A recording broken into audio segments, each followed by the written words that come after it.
Ya les va a aparecer.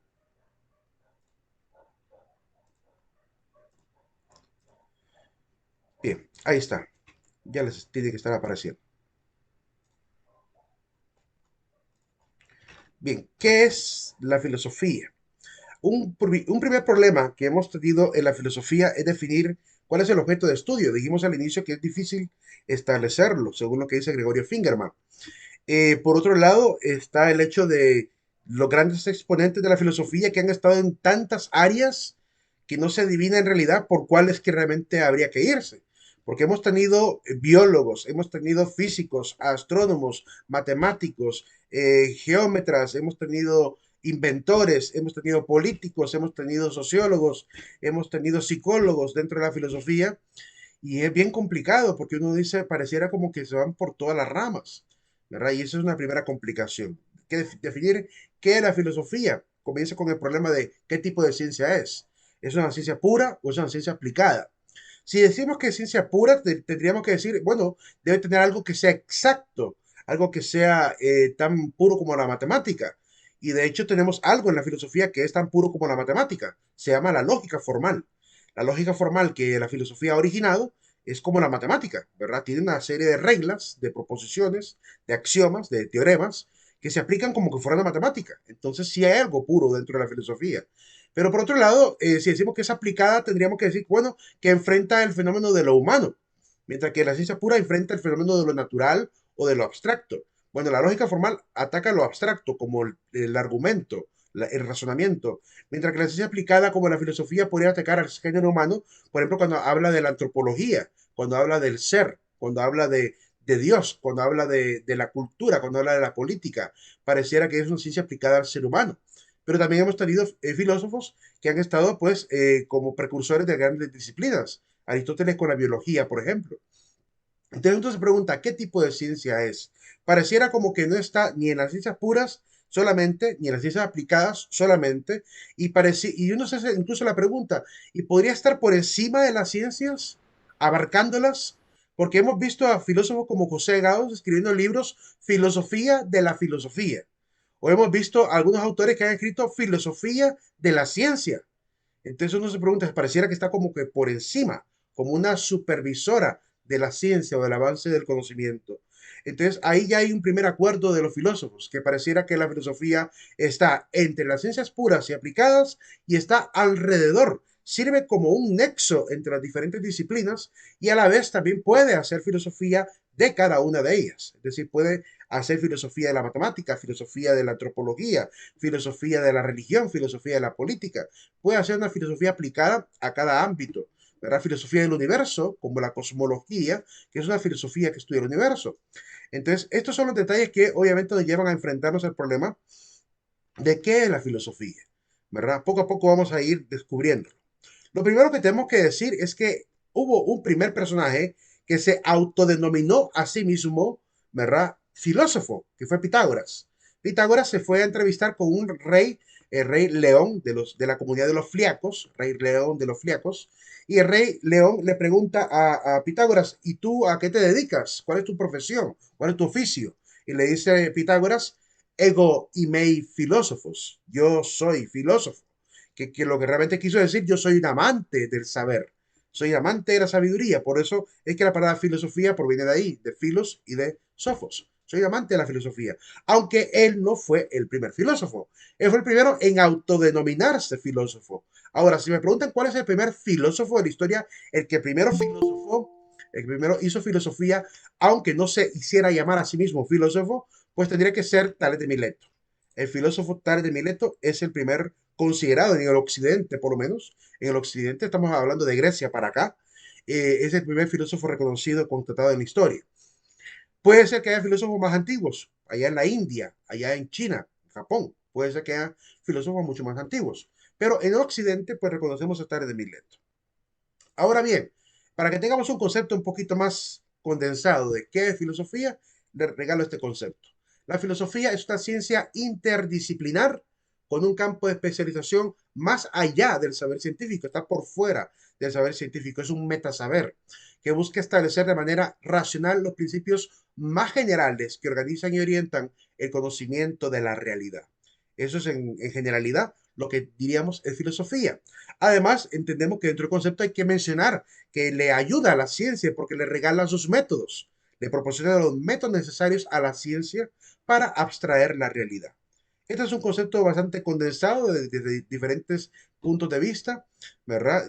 Podemos dar un concepto desde la óptica de cada filósofo, porque cada filósofo normalmente ha hecho siempre una alusión a qué es filosofía. La mayoría de ellos han hecho el intento de definirla. Nos podríamos quedar toda aquí la tarde, toda la noche hablando de cada perspectiva. Como decíamos con Cicerón, Cicerón, para él es la ética, filosofía es ética, para Platón es la política, la filosofía tiene el objetivo de ayudar a mejorar la condición política de los pueblos, para Aristóteles es la ciencia del razonar, bueno, podemos hablar de cada uno de ellos, para Blas Pascal es la ciencia que estudia lo abstracto, que trata de comprender la realidad entera, ¿verdad? El universo entero. Para los existencialistas, la filosofía es una ciencia pragmática, te ayuda a vivir aquí y ahora, ¿verdad? No piensan en el más allá ni en lo metafísico, sino en lo que es aquí y ahora. Para los positivistas, la filosofía es una ciencia que lleva al progreso, que lleva a la mejora de la ciencia. Y así, como digo, pues podemos detenernos en cada uno de ellos. Características de la filosofía.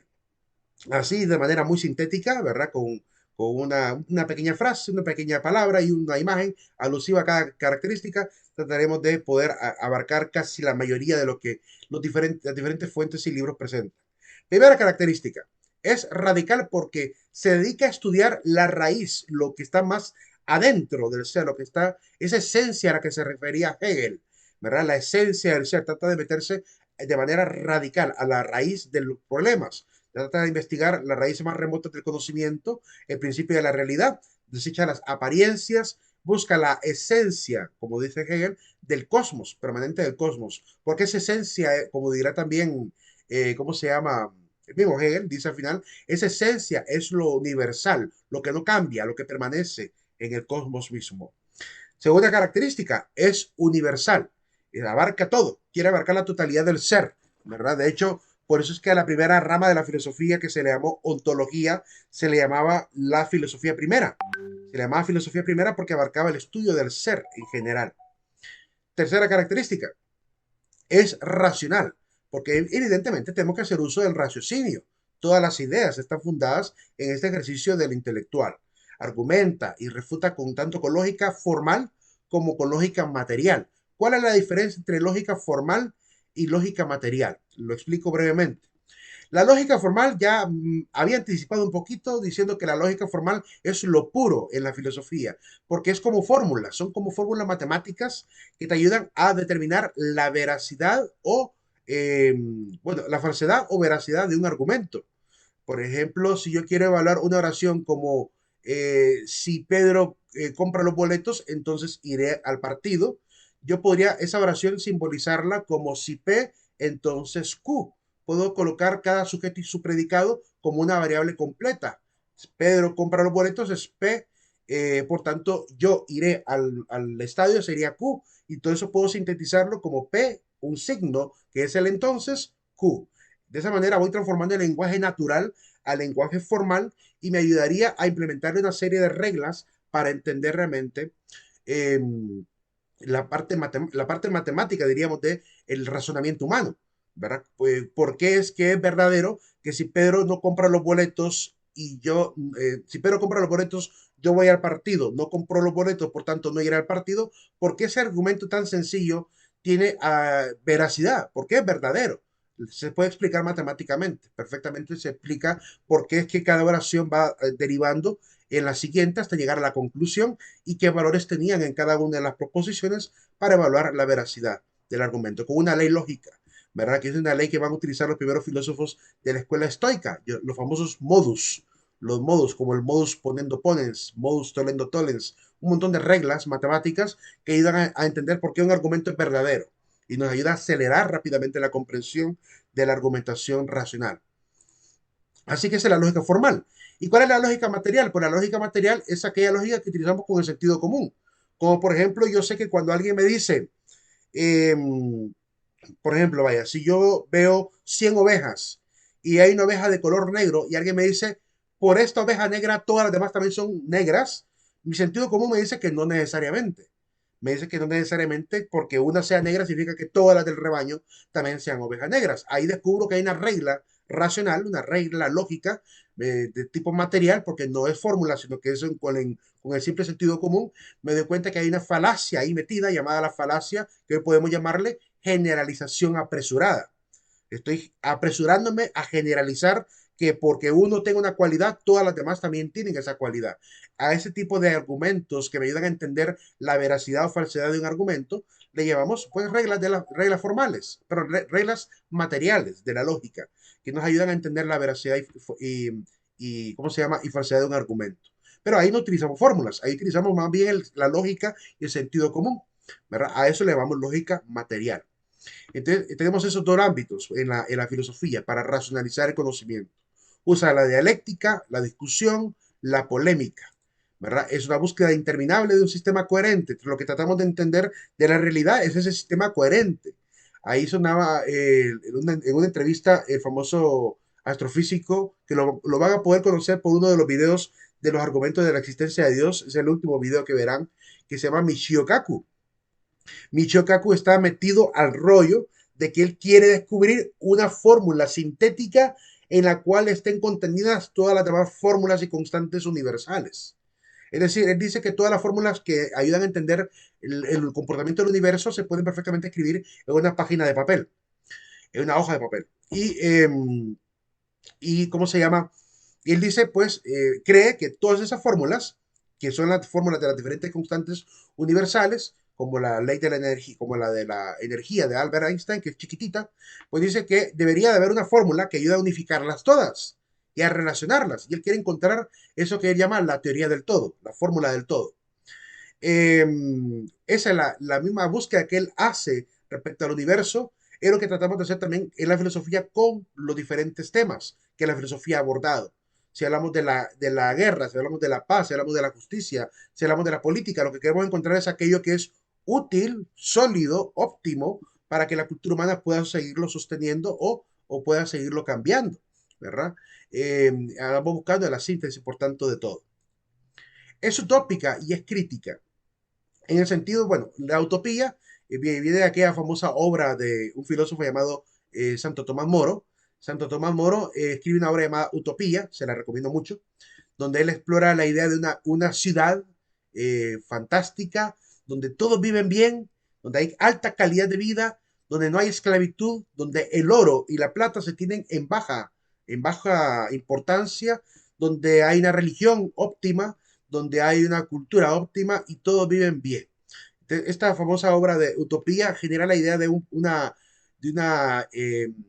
se ha quedado la palabra para referirse a aquello que parece lo más óptimo, pero a la vez inalcanzable.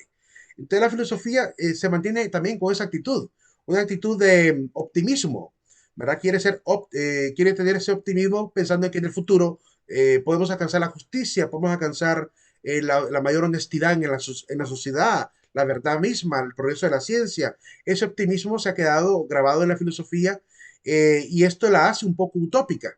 Porque cuando yo decía, por ejemplo, que el objetivo de la filosofía es hacernos éticos, pues yo entiendo que es difícil convertir a un ser humano en alguien ético. Como decía, ¿cómo se llama? ¿Quién es este pensador que decía, no recuerdo el nombre, hace poco vi un video donde alguien decía que si alguien es deshonesto, ya recuerdo quién, uno de los famosos magnates de México, Rodrigo, de la empresa Sanborns, que es la empresa esta de, de farmacéutica, que sale en Shark Tanks, él en una conferencia que vi completa de él, decía de que a la mejor persona hay que colocarla en recursos humanos porque tiene que tener la más alta ética, porque si una persona no tiene ética, no se le puede confiar un cargo tan importante como seleccionar a la gente más idónea en el cargo de una empresa. Y tiene toda la razón. Dice incluso, si alguien te falló éticamente y fue desleal con la empresa, hay que despedirlo, porque una gente que tuvo carencia de ética una ocasión, lo puede volver a hacer. Mientras que alguien que tiene obviamente ética aprobada va a permanecer así, va a intentar mantenerse así, porque esa es su naturaleza. Y la naturaleza del que miente es ser mentiroso. La naturaleza del que roba es seguir robando. Entonces, pensar en que alguien puede cambiar drásticamente después de que se le ha hecho muy fácil mentir o robar o matar incluso, es algo bastante iluso. Entonces, él cree que no, que hay que entender que sí, hay una necesidad de una sociedad perfecta, pero tenemos que tener los pies sobre la tierra. Vivimos en una sociedad donde la gente comúnmente que ha hecho algo muy malo para su beneficio, lo va a seguir haciendo cuando tenga la oportunidad. Entonces, esa actitud utópica no se queda en engaño cuando la filosofía mantiene también esa actitud crítica que va de la mano, donde intentamos también ver la parte objetiva de la vida. Así que combina tanto los hechos, ideas e ideales. Importa tanto el ser como el deber ser. Es inteligencia e interpretación de la cultura. Entonces, por el hecho de que yo ame la paz en Honduras, no porque yo ame la paz en este país, no significa que no voy a proponer de repente una revolución. Es decir, la idea del combatir, por ejemplo, por un ideal es algo que se considera necesario. Entonces, porque alguien diga, yo soy amante de la paz, por eso no voy a luchar por nada y voy a dejarme aplastar la cabeza por alguien que es opresor, no, eso no va, obviamente, con una actitud filosófica clara. Porque la paz se consigue tarde o temprano, ¿verdad? Haciendo cambiar los sistemas. Y si el sistema no ha cambiado y permanece todavía explotador, ¿cómo se llama? Que destruye la armonía, obviamente no podemos mantenernos en una burbuja social creyendo que estamos alcanzando la paz, así, de manera etérea, como si la paz no tuviera que ver también con la armonía social. Entonces, se mantienen ambas líneas. Queremos paz, pero si hay necesidad de irnos a la revolución, hay que ir a la revolución. La actitud crítica, no dejarnos pisotear por aquellos que obviamente maltratan la dignidad humana, que es uno de los pilares fundamentales también de todo principio ético. ¿Es problemática? Claro que es problemática. La mayoría de filósofos hicieron revolución, ¿verdad? Ahí tienen a Sócrates que hasta la condenaron a la muerte por ser revolucionario. Ahí tienen a Jesucristo, que aunque Jesucristo no está considerado como, bueno, a Jesucristo obviamente por su lado religioso no ha sido incluido en libros de filosofía como un filósofo, pero su enseñanza filosófica, evidentemente, es un amante del saber. Obviamente, desde el punto de vista religioso es Dios, desde el punto de vista religioso, pero desde el punto de vista filosófico fue un gran maestro desde mucho conocimiento, de mucha sabiduría, ¿verdad? Sus alegorías, sus parábolas tienen una gran enseñanza moral, una gran enseñanza ética. Entonces, no podemos tampoco decir que él no tuvo o no tiene un impacto filosófico en el género humano. De hecho, lo ha tenido.